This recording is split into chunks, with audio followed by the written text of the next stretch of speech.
Welcome to a track by track, and we're doing something that's massively different to what we've covered on the site. In fact, we've rarely ever talked about this band. We're talking about Iron Maiden, and the album we're doing a track by track for is Brave New World. Bit of history as to why this one was chosen. This was chosen because the single of this, the first single, Out of the Silent Planet, was the very first music thing I bought alongside another EP, but the very first single I bought when I came to this country. Now, you're already like, what do you mean you came to this country? I'm originally from Ireland, came to this country at a certain young age, and I bought 2 music CDs during my first sort of like, not like the first time I was there, but like my first ever time buying anything like that, and it was Marilyn Manson Smells Like Children, which obviously was an EP, and a single, a gatefold single, coloured gatefold single, which was Out of the Silent Planet by Iron Maiden. My first ever album was Brave New World in the year 2000 when it was released. So, and again, full disclosure, not big Maiden fans here. Not big. Get it? Totally get it. Totally respect it. Absolutely do. I feel like I'm a best of. Like, it's Adam Partridge's joke when he says, "Oh, I'm a massive Beatles fan," and someone says, "What album's your favourite?" And he goes, "Oh, the best of." Yeah. And that's what it feels like. I'll bang into like say that Edward the Great tour. I'll be like, yes. Yeah. Because I've seen them at festivals, and if someone said, "Oh, we're going to play this album back to front like on a tour," I'll be like, I don't know. Yeah, it's not. It won't appeal to me. I mean, I've listened to this now. I think I would go and I'd listen to this as a whole thing. Oh, I really enjoy it. No. It's too long. It's too long. Certain songs are too draggy as well. But yeah, so like I've got a lot of history with this album, even if it didn't create Iron Maiden love. You know, unlike you, best of is fine by me, but I totally respect Iron Maiden. I totally get it. Missing out, so. You know, we've often said when bands are huge, where we're like, sometimes we just don't get it. But with Maiden, I get it. 100% get they it. put on a show. They're, you know, professional. There's no kind of like slacking or like crap show. They always bring. Yeah, their consistency is unbelievable. It's very special when it's in. Yeah, that's that kind of thing. So Brave New World. I don't think this is one of their more popular albums. I think this a couple of tracks of it have become sort of Iron Maiden staples. But overall, yeah, it's not one. Overall, it's not one people talk about at all. You know, for me going into it when I was first into it, I was young. I'd probably heard Maiden songs, but I couldn't have been able to identify anything. Yeah. So, like, for me, this was like, it's weird even now. This is kind of what I associate Iron Maiden with, even if that's, like, far from the great stuff they've done and the most popular. And it's weird. It begins with what is now a bit of an Iron Maiden live staple as well. One of the more famous ones, which is The Wicker Man.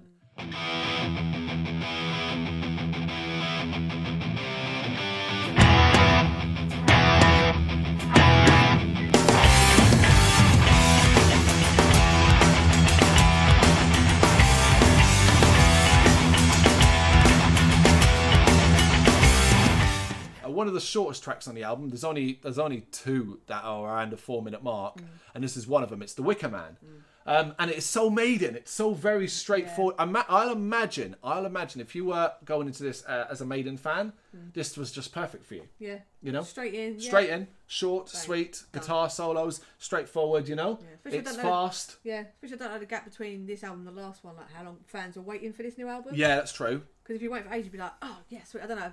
They seem quite productive bands. I don't think it'd be too long to wait. It was 2 years. Virtual XI. Was this the first? Was this the first back with Bruce? It was. It was. So even more that people. That's why you started the Wicker Man, really, wouldn't it? Then you come back in with that. Yeah, this is the first album back with Bruce Dickinson. So yeah, Jesus Christ, should have known that. Yeah. Song, man. Yeah. Cool. So yeah, I mean, Wicker Man's a banger. It's a banger Maiden song. It's straightforward. It is straightforward Maiden. As much as I say, almost a welcome back from that at the start of that dun dun. You know, it's fast paced. It's tick box almost. Yeah. And then things start to get not weird but different. Ghost of the Navigator. Yeah. What's the way? How would you describe it? It's not. It kind of it drops a little bit. Yeah. But I've always noticed that on this album, the songs that are not as strong, Bruce Dickinson always grabs me back with his voice. Yes. I'm going, oh yeah, okay. I'm still enjoying this because of his. Yeah, like the riff may not be too good, or the general beat, the general rhythm of it just doesn't grab. Yeah. But Bruce will go through highs and lows that really sell. In fact, there's later ones that really do that. I'd say that applies to Brave New World as well. You know, in that sense. But probably the most famous one from this, one of the more famous ones is obviously Blood Brothers. I won't sing. I won't sing. But I believe that this is a live one now as well nowadays. You know, Blood Brothers. Just for a second, a glimpse of my father I see. I'm in a mood when he beckons to me. And in a moment, the memories are all that remain. And all the wounds are reopened again. We're Blood Brothers.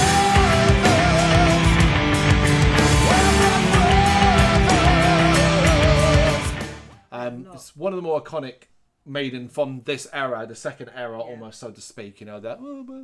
You know, yeah. I'll do it for you. Can't sing. I can't. Yeah.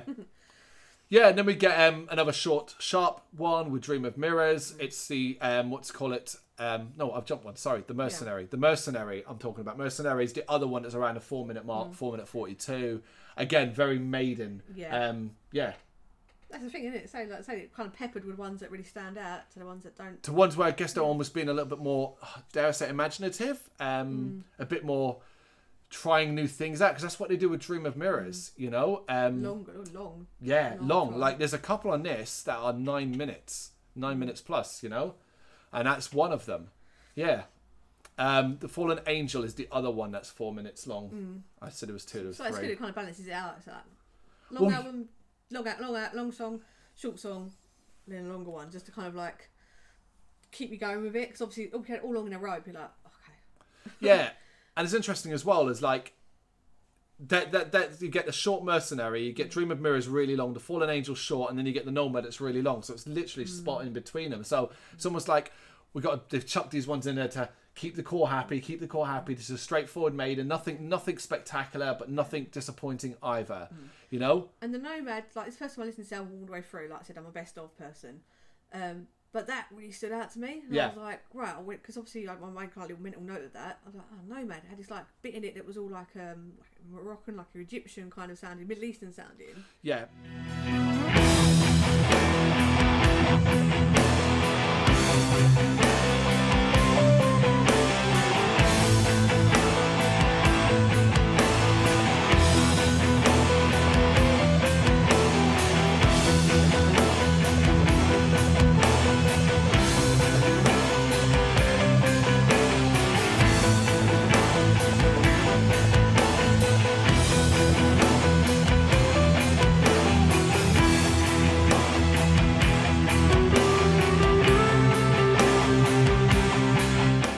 Talking about the sort of latter half of that song in particular, where it kind of just strips away. There's no vocals and it's just instruments kind of playing sort of like. I'm a big fan of that as well. In songs, and I say like first time listen to the album, like when things jump out, you're like, right, that's it. When I think back to this album, I remember like there were certain songs that got regular plays, and it was Blood Brothers, The Nomad, Out of the Silent Planet, and The Thin Line Between Love and Hate. For some reason, those was the ones that always jumped out on me, but we'll get on to why. Well, we'll start with Out of the Silent Planet. So this was, as I said at the start, a single for me in how much... So I listened to this a fucking lot.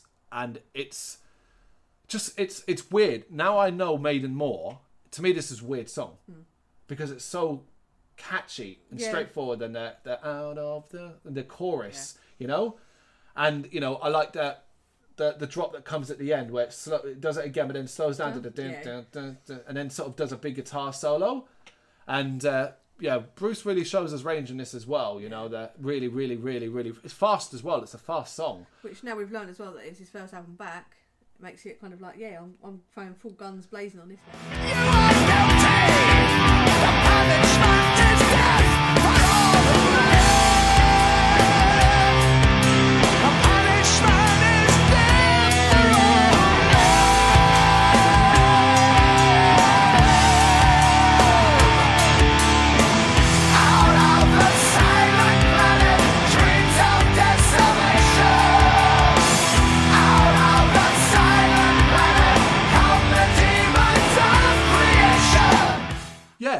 Yeah. So and he's got a writing credit on as well. So it's kind of like a really interesting one. And then they sort of wrap up with a thin line between love and hate.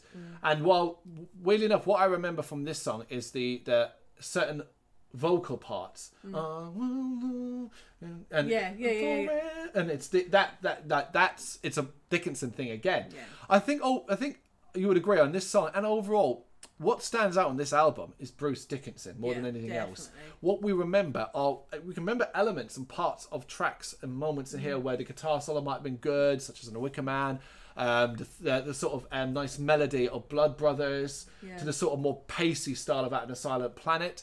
But a lot of the time it's like, oh, that's good because what Bruce did, rather than what the guitarist did or the drums did. Yeah, like I said, like even songs that you might think, oh, I don't know if I'm going to enjoy this as much, and then it kind of like it steps up a gear, guitar solo comes in, and you hear like Dickinson going through it. You're like, yeah, okay, I'm back on board with this one now. Yeah. So yeah, I'm actually glad I listened to a whole Iron Maiden album, because as I said, I was always like, oh, that sounds like a slog. Yeah, and like, it is a slog. It's 60. I might be more inclined to go back to like the classic ones and give it a go through. And it is a slog. It's 67 minutes long, or just short of 67 minutes long, so it is a slog. And do I think like a couple of these songs aren't like things you would get repeat playing? Of course. No. They're being like, a lot of them being 9 minutes plus, and not having like overall being like from beginning to end great. It's more moments than anything else, you know. But I have got, like I said, I've got a lot of love for this album because of what it means to me when I grew up, kind of thing, more than anything else. I think of Iron Maiden, I think of that blue cover from the album cover and so on, you know. But yeah, we'll definitely have to cut it across Iron Maiden's path again in future, you know, maybe one more iconic ones. But basically, to sum it up, it's an Iron Maiden album at times. Other times, it's clearly them testing the waters for certain things. Nowadays, I don't think it'd be that much of a surprise for us to get like huge 10+ minutes. It's certainly not. We get that all the time. Expansive, more imaginative stuff. They've done albums like that in the last couple of last decade and so on. But I think at the time, 2000, so we're talking 19 years ago, first one with Bruce Dickinson, it might have been a bit more polarizing in that sense. Because I do remember this being polarizing. I say it's perfectly, and again, obviously more pressure put on the first album back. People might be going, so I mean, like, if it's not exactly what you wanted, people... Well, considering he's part of the iconic stage of Iron Maiden, certain albums, certain songs and certain tracks, people probably were hoping just for that. And this isn't that, I think. You know, other than, say, the likes of The Wicker Man, The Mercenary, you know, The Fallen Angel. A lot of theirs in this. A lot of theirs. Maybe those ones that I think are more like, let's just make sure we do a traditional-ish Maiden song, if that makes sense. Yeah. But overall, I enjoyed it, and I'm going to give some more Iron Maiden a go. Yeah. You know, like I said, we're not complete fucking goddamn noobs at it, but we're certainly not up there with you know, we're not the ones wearing your Iron Maiden shirts that you see all the time at festivals, put it that way, you know? Yeah.